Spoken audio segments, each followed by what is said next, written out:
The day has gotten away from me. Hi there. It is the 11:15 in the evening, and time to show up. I'm showing up. I'm glad you showed up. I appreciate every single one. Do the little YouTube dance, like, comment, subscribe, all that happy horse shit, and let's shit in the box. Okay, so I've been sculpting a lot this week, and I haven't made a whole lot of progress on the head. Okay, it's still pretty much the same place it was last week, but I have been making various facial features in clay, and then just like wiping them out and throwing them away. Part of that is because I am trying to teach myself that the clay is not precious, and neither is the thing I am making in it. Whatever I make in clay, I can make again. I can throw it out and it will be fine. I can make that again. And this is a difficult thing to internalize. There are a lot of lessons that are coming out of working with clay, which I have struggled to learn in my other work. Let me save this thing real quick.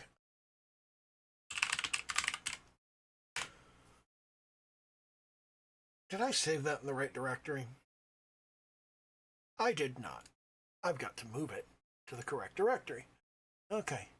Folder. I've got to move it to the right folder. We don't call them directories anymore. We call them folders. Okay, that needs to go into that folder. You say directory, people don't know what you're talking about. I'm sorry, I was raised on CP/M, okay? I learned it from using CP/M. Nobody understands this. Anyway, there are a bunch of lessons that are coming out of working in clay that I have had trouble learning and internalizing in standard two-dimensional work. And kind of the biggest, the big one that I'm kind of surprised by is working large to small. 'Cause you have to. You can't make the little bits first and then stick them on to the big bits later. That's not a thing you can do. You have to start with the big bit and then pull the little bits out of it. And you have to kind of work in that hierarchy from big bunch of clay to smaller areas of clay. And all kinds of stuff is coming out of that.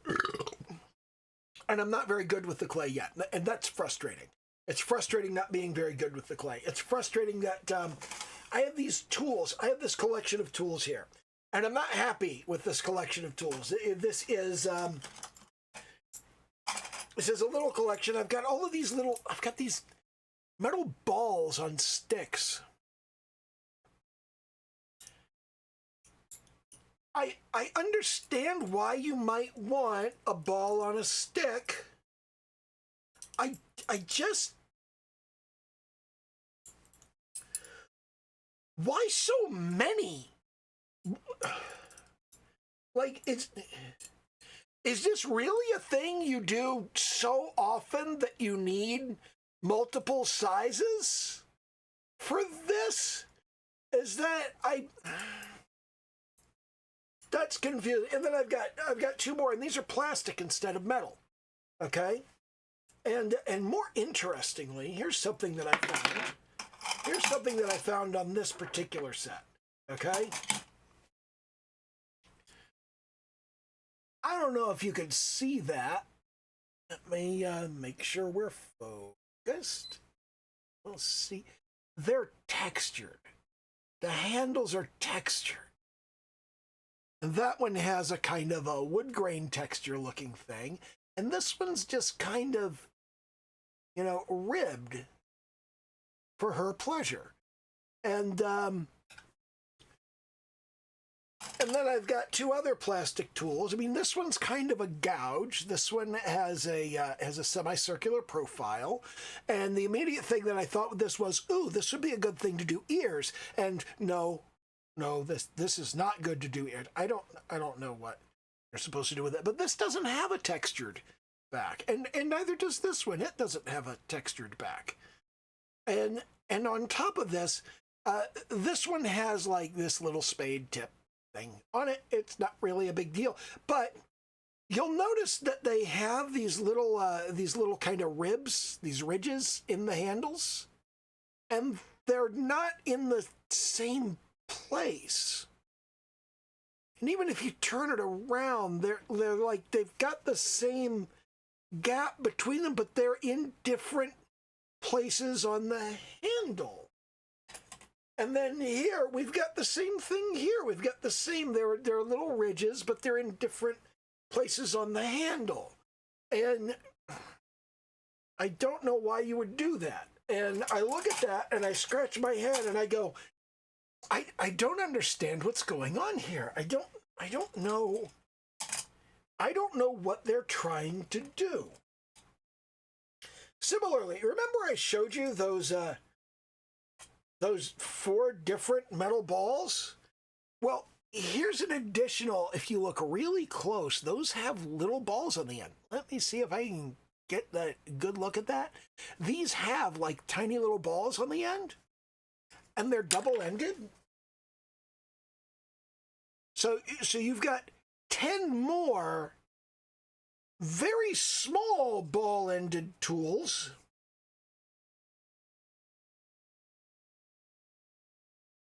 Pourquoi? What are you supposed to do with these? I don't fucking know.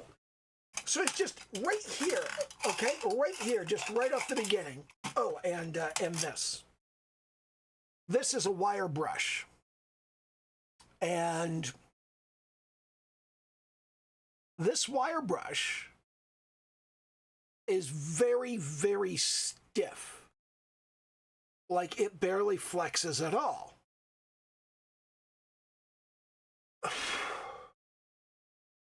I don't know what you would do with this. It seems too stiff to do anything. And I think maybe it's intended for scoring clay to be stuck together with slip. But people tend to do that with other tools.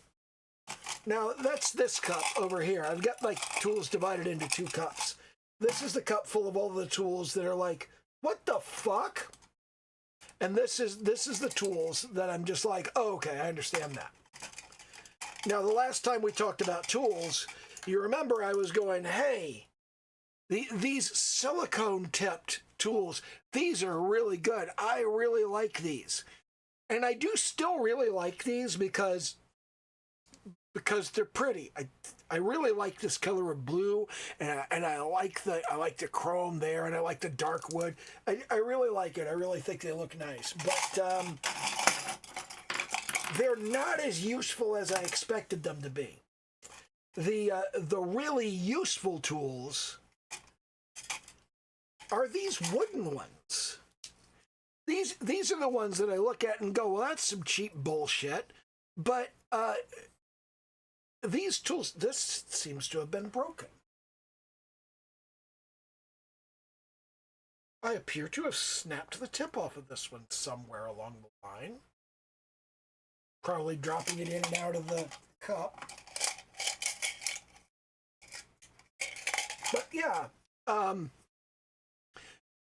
these wooden tools have proven to be the most useful thing because they're rigid and they're kind of blunt, but they also don't deform like the silicone tools do. So that works out well. And I do love this rib, which I don't really use to smooth the clay, but I do use it to cut the clay. And it works works real well for that. And of course you got your loop tool, which gouges large amounts of clay out of the thing. And the thing that I really like about this is it's just wire. If you would like it to be a different shape, you could make it a different shape. On top of which, it's just like, hey, do you not have the shape of loop that you want to have? Paper clips. Get yourself some paper clips. You can make all the fucking loops you want. And I could probably pull the ferrule off of this, make a brand new shape of wire loop, and then just like shove the ferrule back on and have exactly the shape of tool that I want. So, so those are the uses that I found for the tools. I haven't really been able to get a whole lot done with these tools, but because they're flexible, I have found them useful in trying to like move clay around and get it to look the way I want and move the places that I want. And you can see on here that I've got something vaguely resembling a nose and an eye. It's not very good, but it is like there. It is a thing that I've managed to put together, and I've been trying to learn how to work with. My tools, because you start out with the clay, and the clay is fairly stiff to start off with, but it really doesn't take long for it to just become really, really soft. And just the heat of your hands will make it very soft and very plastic. And it moves all over the place. It moves too much. It moves the wrong direction, and so on and so forth. And that's not great. Wood doesn't heat up the clay, like at all. It doesn't conduct heat. So by using wooden tools to work the clay and touching it with your fingers as little as possible, you can work on it for longer and you can keep it the same consistency. And at the same time, it's like if you need the clay to be a little bit warmer, you can just like, you can run your finger along it. You can just kind of warm it up a bit with your finger and then use the tool to press it and shape it into place.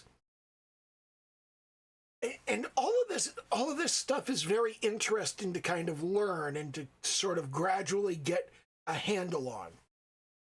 But the thing about all of this stuff is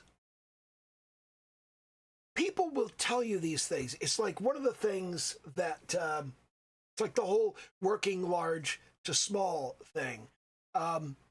If you'd have told me before working in clay, if you'd told me, hey, you need to work from large to small, I would have said, I know that. The hell, work large to... Yeah, everybody tells you that. Everybody tells you to do that. Start with the big picture and then move to the details. I didn't know that. I knew about that. I knew that it was a concept. I intellectually grasped the thing, but I didn't know it. I hadn't internalized the whole thing of, yeah, you got to do this. You don't have a choice. And I've been saying for months, absolute, just fucking months, probably close to a year, I've been saying I have such trouble working from large to small. I always want to start with the detail and move from there. I always want to move outward from like one little space. I want to do one little bit of the picture and then move outward. And I should really be starting from the big picture and moving inward. And part of that is that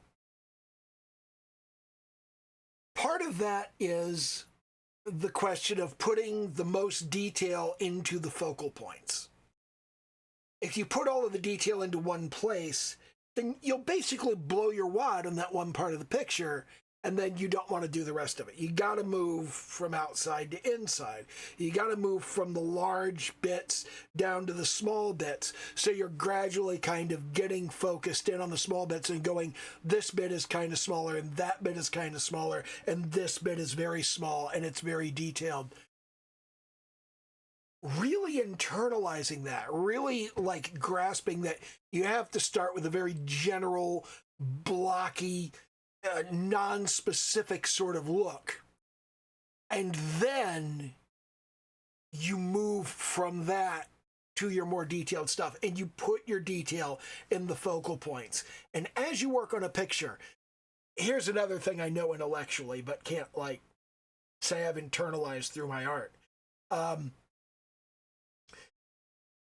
When you are working on a picture and you start putting the detail in places, sometimes you find there's a focal point you didn't know was going to be a focal point.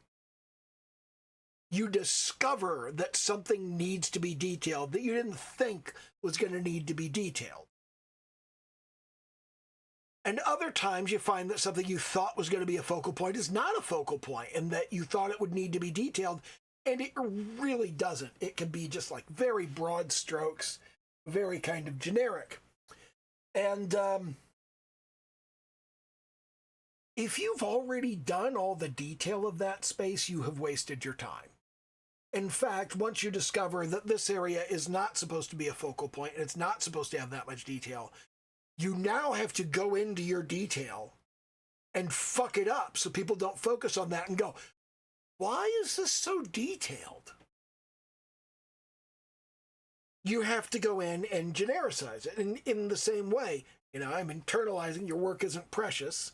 Trash it, throw it out, start over. And that's a hard thing to internalize, that you just take the thing that you spent an hour and a half making and destroy it, and it's gone. There's no trace of it left. It's not even there anymore. And it's not a big deal because you can do it again. None of you can see how anxious and messed up I felt doing that. Taking this thing, I worked on this and worked on this and worked on this. I'm gone. I'm still internalizing. I'm still figuring that out. But there's this thing people say, they say, trust the process. They say, trust the process of getting from point A to point B, because in order to get from point A to point B, you have to go through the process. You can't get to point B without going through the process. So you keep going, I know a shortcut. And no, you don't. You don't know a shortcut. Everybody's been through every possible path. They've looked at every shortcut, and you're not a brilliant genius. You're not one of the luminaries of your field that is going to go, I've found a way to do this that nobody has ever found before. No, you haven't. And if the thing that you think you have found has never been spoken of by anybody you've met, if you've never heard it from a teacher, you've never heard it from a professional, you've never read it in a book, if you have never come across it in any of your studies, in any of your efforts, there is definitely a reason. There's definitely a reason that that's not done. And it's not always that it doesn't work. Sometimes something will work unless. And and the unless is one of those things where it's just like, if you do it this way instead, there is no unless. It's no harder, and it doesn't take any longer. It's just a different way of doing it. And if you do it this way, the unless never happens. But if you do it this way, and you invest months or years in learning to be very good at doing it this way, one day you're going to smack up against the unless, And now you've got to go back to the beginning and spend months or years on the other thing that they told you to do in the fucking first place. But you wouldn't listen because you thought you were brilliant. I get it. I really do. I like to feel brilliant. I like to feel smart. I like it when I go, I've found a new way to do this. Cool your jets, Buster. You're not fucking Einstein.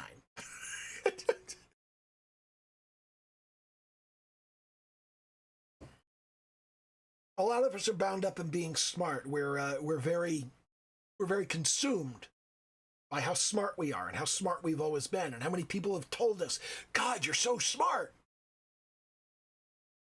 And we look at something that doesn't seem to require you to be smart. And we go, I'm smart. I should be good at this immediately. You don't have to be smart to be good at this. I should immediately be good at it. You're not. You're not the only smart person that has ever done the thing. And it's frankly arrogant to believe that you don't have to be smart to do a thing people do for a living and spend years going to school learning. It's like, I understand that I don't entirely get the difference between particle physics and theoretical physics. I mean, one of them's conceptual and one of them has particles. I guess. I don't fucking know. I'm not a physicist. Never been a physicist.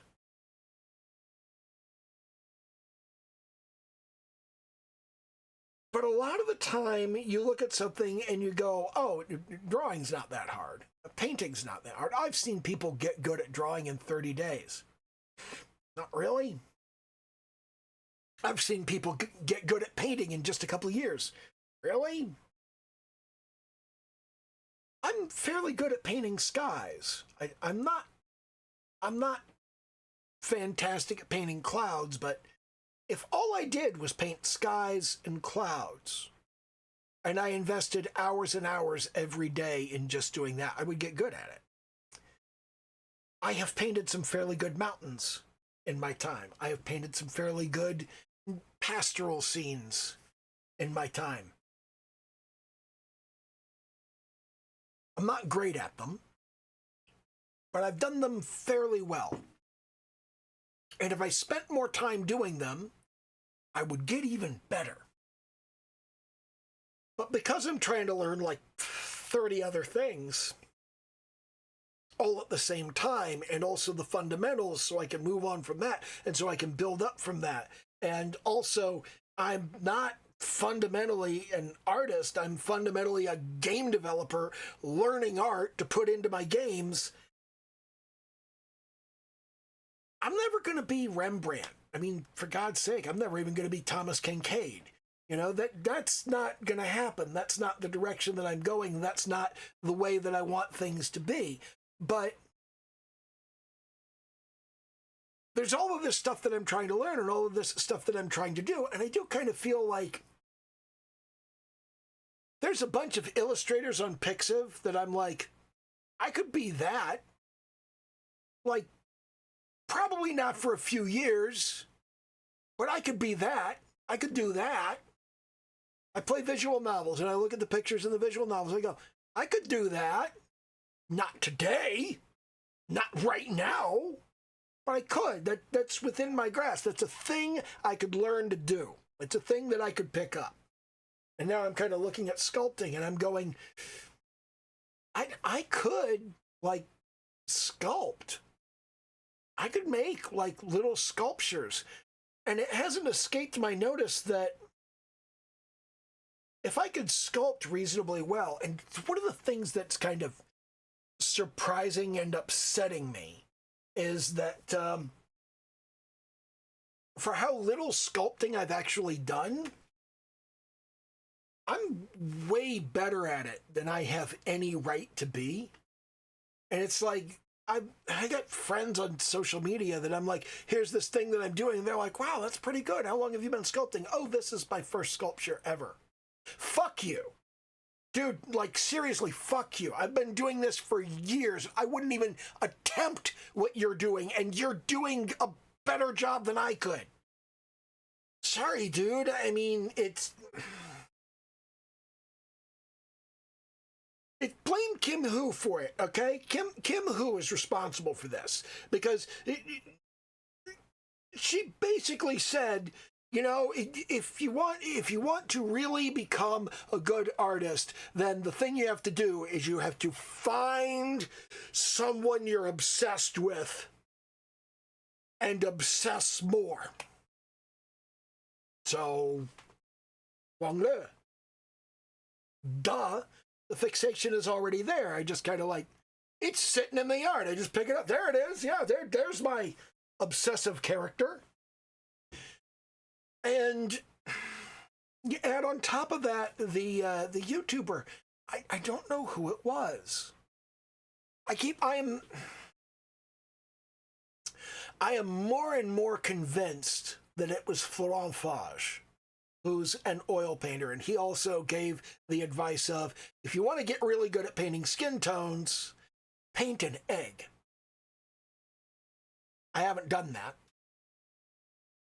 I haven't done that because it didn't strike me as useful or interesting. I was like, yeah, fuck that. I'm not painting an egg. The hell do you mean paint an egg? I'm not going to paint a goddamn egg. But when he said, if you want to paint the human face, you have to sculpt the human head, and I think it was him. I'm more and more convinced it was him. But I honestly don't know. I have no memory.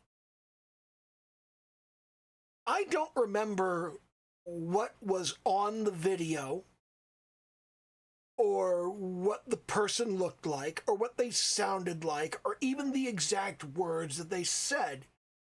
They just said something to the effect of, you cannot effectively paint the human face unless you have learned to sculpt the human head. I don't know who it was. I don't have any clues left about who it was because it was weeks and weeks and weeks. And I just kept going back to that and thinking, I suck at painting faces. Is it because I have never sculpted the human head? And I go back to, I took a class with Ray Bustos back in university. And Ray Bustos was in turn a student of Byrne Hogarth. And I'm a huge devotee of Hogarth, going all the way back to the Tarzan comics of the 1960s. And Ray Bustos used to say that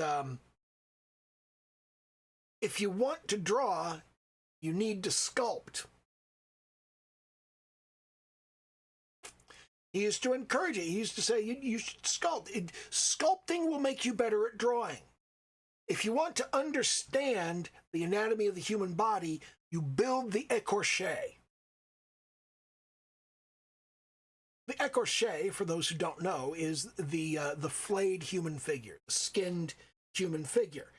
You take a skeleton, you take a skeletal model, and you layer on top of that model all of the muscle groups. You put the organs into the abdominal cavity, and you put the muscles on top of the bones, and you just gradually build it up. And once you've built up the entire body, then you put the skin on it. And by working all the way from the bottom and all the way from the inside, from the bones, out through the muscles and out to the skin, you learn all the things you need to know about the anatomy, and it just kind of, it makes it tangible. It makes it real. And putting your hands on clay to understand a form has been really incredibly useful in ways that I could never have anticipated or expected, in ways that I continue not to be able to effectively articulate, because it's just fundamentally, it's different when you feel it. You can look at it all day long and you can talk about it all day long, but when you put your hands on it, it's different. The tactile feedback really makes a huge difference. And I know there are a lot of people who are probably watching this and going, yeah, fuck that shit, I'm not going to do that. Because I was that guy. I was that guy when I was 17. I was that guy sitting there in art class going, yeah, I'm not going to sculpt anything, you fucking dumbass. It's clay? Clay's for losers. I don't know where I got that idea. But I did. And because I had that idea, I never did this. And I don't know. Maybe if I had done this when I was 17, the entire trajectory of my life would have been different. I don't know.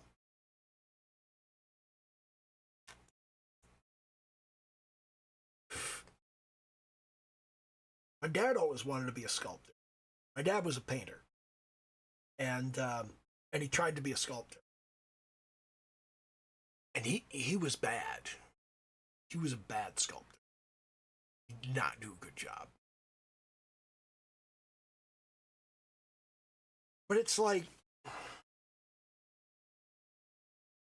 he's seen some of the work that I've done, and he's honestly been very impressed with it. And I just I look back on that and I go,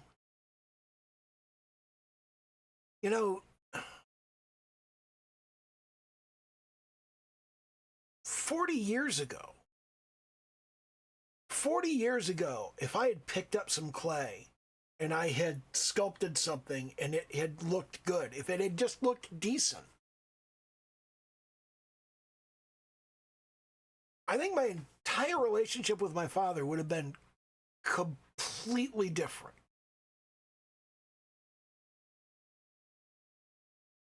Because my dad always seemed frustrated that I was never any good at anything, that I never picked up anything and did it and was just good at it.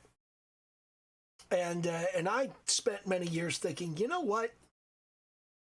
I don't have anything like that. I don't have anything that I just pick up and I'm good at it. I don't know if I'd say I picked up sculpting and I'm good at it, but I'm better at it than I should be. Like, I'm still just figuring stuff out. I'm still just learning stuff. And on some level, maybe it's my two-dimensional artwork. It's my drawing and painting and digital work.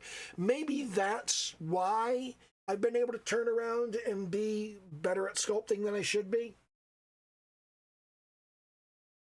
But I'm hearing from other people who sculpt, it's just like, yeah, that's not what your first sculpture is supposed to look like. Your first sculpture is supposed to look like crap. And that is actually fairly decent. It's all rudimentary. None of it's finished. And there are so many things that I could call out on this. There's so many things that I look at and I go, yeah, that's not right.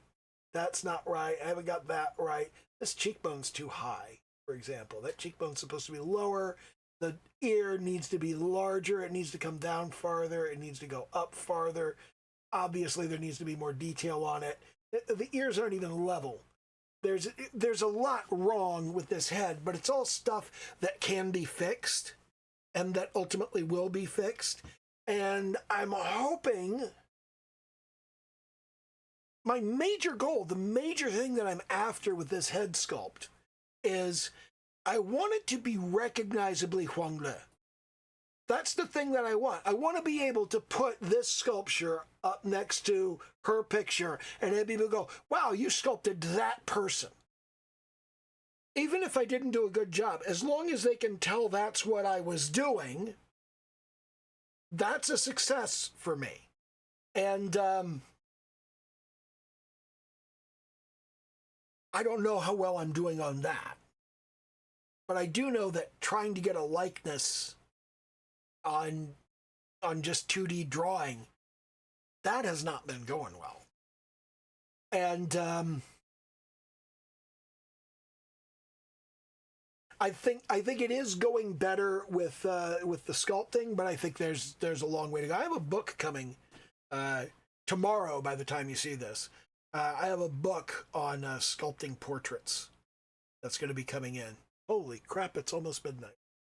I got to finish this up so it'll actually be done the day it's supposed to be done. It won't be uploaded the day it's supposed to be uploaded. What can you do? You know, I don't know. Make your videos on time for fucking once.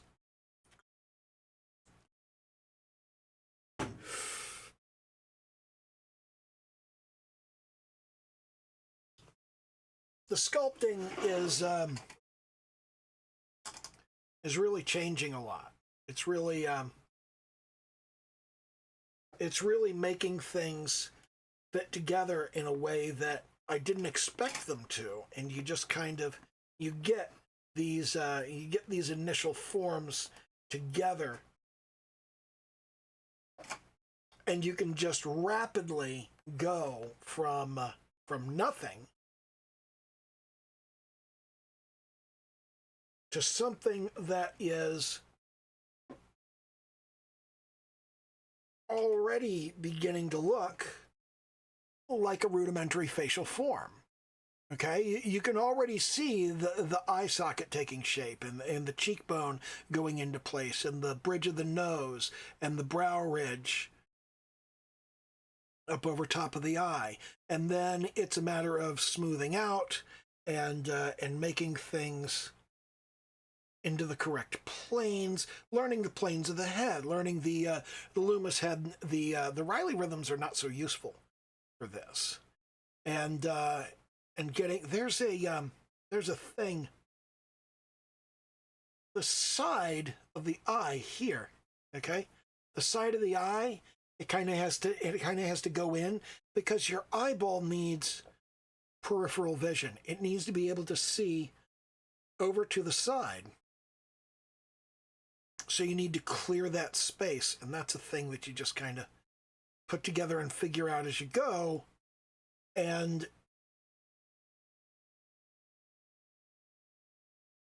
just it takes a reasonably short time to get something together, which you can almost start to see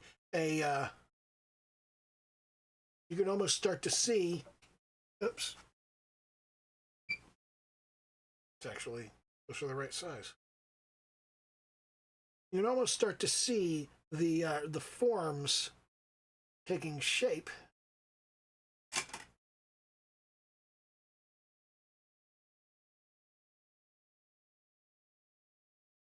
And then you sort of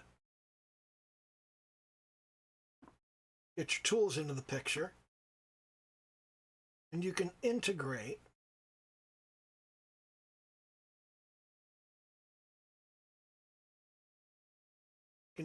bits. And this is where the silicone really becomes useful, is when you're smoothing. And you're kind of smoothing it out.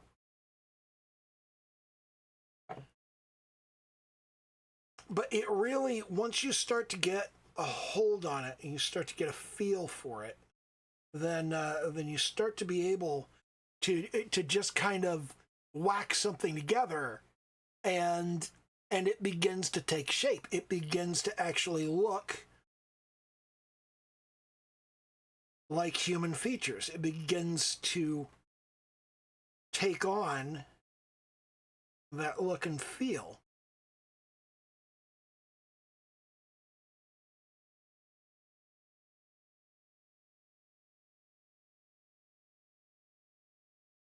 And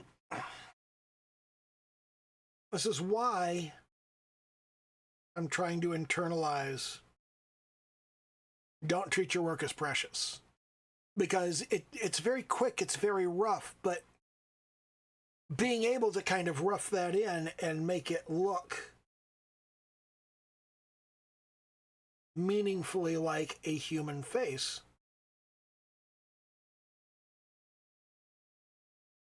that's something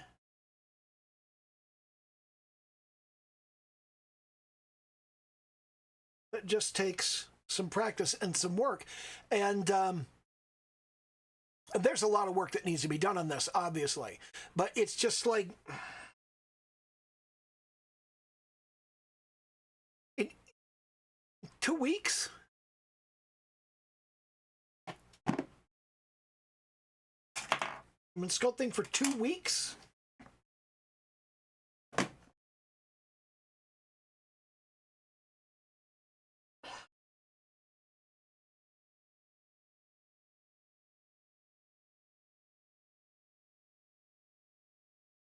And this is one of those things that's really trying to hit me, and it's really starting to make me go, you know, am I thinking about talent correctly? Or am I just like, have I just spent my entire life doing things I'm not talented at? Have I stumbled over something I have a talent for? And how much is that talent, really? I mean, I say kind of blandly that talent is a 6-month head start.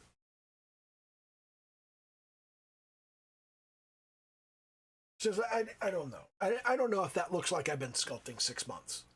I don't know how much talent that is. But 2 weeks doesn't seem like enough time to be able to just like whack a recognizable human face together in a couple minutes.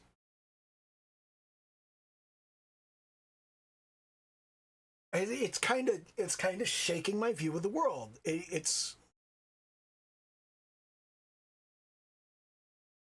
I don't know how to explain it, really. And I don't know. Maybe I'm really not that. Maybe the people that are telling me I'm really good are just dumb. You know, like, have you ever drawn something really simple and you go, hey, I drew this thing, and people are like, wow, that's great, and you're like, really? I don't know what I'm doing here, so I have trouble believing that what I did is good at all, and people are just like, no, that's really good. That's like way good. I kind of hate you for being this good.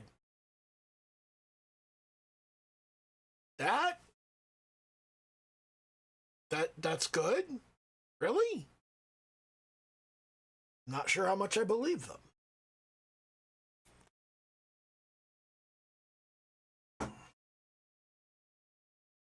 I watch other people do this stuff, and I watch other people throw this stuff together, and I see somebody do something like that, and I go, yeah, see, it's like other people do that too, but I also watch somebody do that, and they've been sculpting for 20 years. They teach a sculpting class. And they can whip something together like that in that kind of time, and it looks way better than what I just did. And I go, see, what I do, it's not that great, you know, it's not as good as what they do. That's the professor. How close am I to that professor? I don't really know. You can't really see from this point. You can't see how close you are to where you're going. Education is only valuable in retrospect. You can't see how useful an education is going to be until you have it. I don't know. I just have questions upon questions upon questions at this point. No real answers.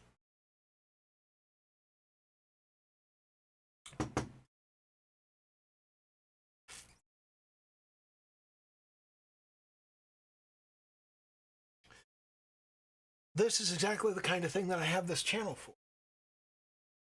Is to just kind of get these thoughts out here and to let other people see these are the thoughts that I have. These are the things that I think about.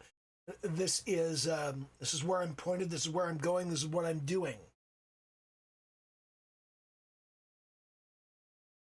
And right now, I'm not really good at anything I'm doing. I mean, I'm good at software development, but I'm not good at game development of the sort that I'm doing. I've never built a horde survival roguelike. I've been playing with the idea of making it a deck building, giving it deck building and a crafting system, just to say that it has them. But I'm not sure if that'd be fun.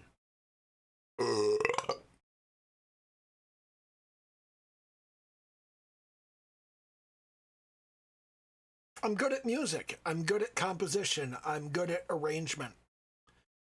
But I've got to learn a new DAW and get used to that and put stuff together under that.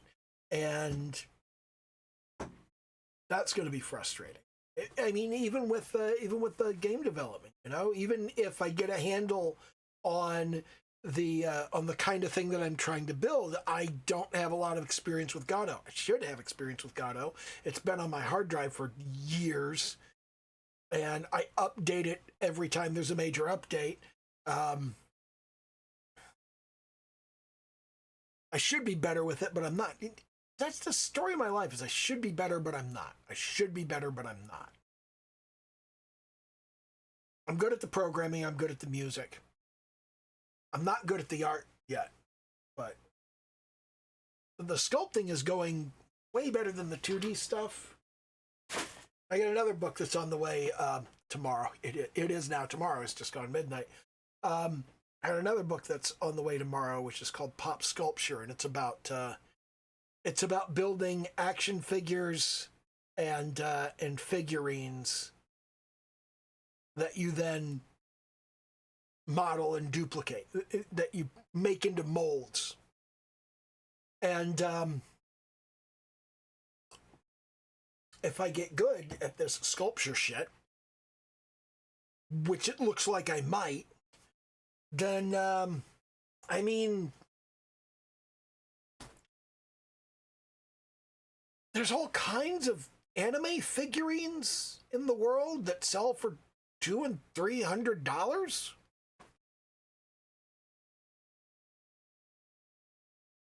If I get good at the sculpting thing, maybe I could make little PVC collectible figures. I've got the lore for it.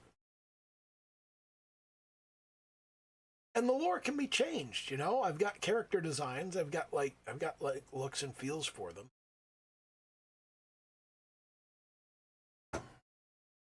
But yeah, this is me thinking out loud about my stuff and going, I don't know what the fuck I'm doing. Because nobody knows what the fuck they're doing. And I feel like the world would benefit if more people admitted they don't know what the fuck they're doing and are still trying to figure it out. Anyway, do the little YouTube dance, like, comment, subscribe, all that happy horse shit. Okay, bye.